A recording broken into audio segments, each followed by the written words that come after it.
Time now for weather with Nebraska Extension Ag Climatologist and Market Journal Chief Meteorologist Al Dutcher.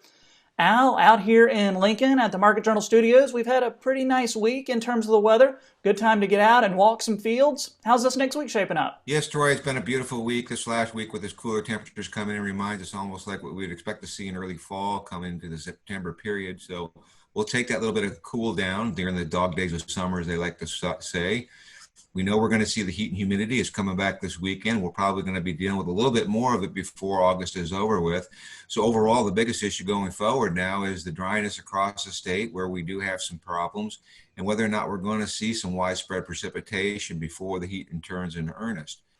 We have that scattered thunderstorm activity has helped a little bit in the southwest and parts of central Nebraska, but we have not really seen much in the way of significant moisture in western Nebraska. Unfortunately, I don't have much positive to say as we go into this forecast, but as we go into this forecast, there are opportunities for some significant severe weather, particularly in this first 24 hours of this forecast. So let's get right up to the models. As you can see from today's upper air model run this morning, we have that ridge that's building into the region, but we also have a trough to our northwest, and a little bit of energy is going to ride around that ridge, developing some thunderstorm activity in the Black Hills. And if that congeals and moves eastward during the overnight hours, we could see a very significant severe weather outbreak, particularly across northern and southern portions, northern Nebraska and southern portions of South Dakota.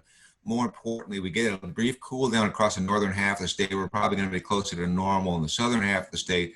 As that upper air low moves toward the east, we'll see some low pressure development in northwestern Kansas, and that may get a little bit of lift and get some scattered showers in southeast Nebraska, but no great coverage. And we kind of go into a zonal flow. So we're going to be fairly close to normal temperatures. High pressure starts to shift off to our east. That's going to bring a little bit of southeasterly flow, maybe generating enough moisture to generate some thunderstorm activity or shower activity in southeastern Nebraska, but winds to our north and our east. By Tuesday, the ridge tries to get building, but there's still a little bit of a weakness in the bottom of that ridge. We'll see low pressure developing in southwest Nebraska, trying to move eastward. Once again, some isolated showers, particularly across northern Nebraska, but nothing widespread. And then Wednesday, that ridge starts to build back up and the heat starts to return in earnest. We're back up into the 90s.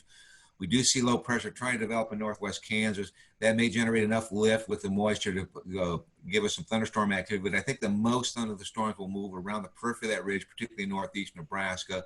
And then on Thursday, that ridge really builds toward the north. Very, very hot day in store if the forecasts are correct.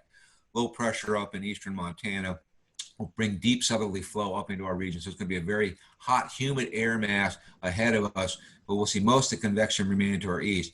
By Friday, the GFS model breaks down that ridge. I'm not so certain about breaking it down this quickly, but we're still going to be warmer than normal. But it does indicate that there's some energy that will try to move out of the Rockies across northern Nebraska and the Dakotas, generating some thunderstorm activity, and some monsoonal flow will start moving into the region. If that's the case, it's going to be very, very humid across western Nebraska. And as we go out farther from next Thursday to the following Tuesday, it really keeps that ridge in place. So we're going to see well above normal temperatures, particularly centered over western Nebraska. And in terms of precipitation, well below normal precipitation. So overall, it doesn't look very favorable as we get to the middle of the month for precipitation in those drought areas of the state. So Troy, overall, the best chances for widespread precipitation are this next 24 hours, and we get scattered chances during this next 7-day period. But it looks like during the midweek, we cool down just slightly before we rebuild that heat in the next weekend. So overall, not a promising precipitation forecast statewide.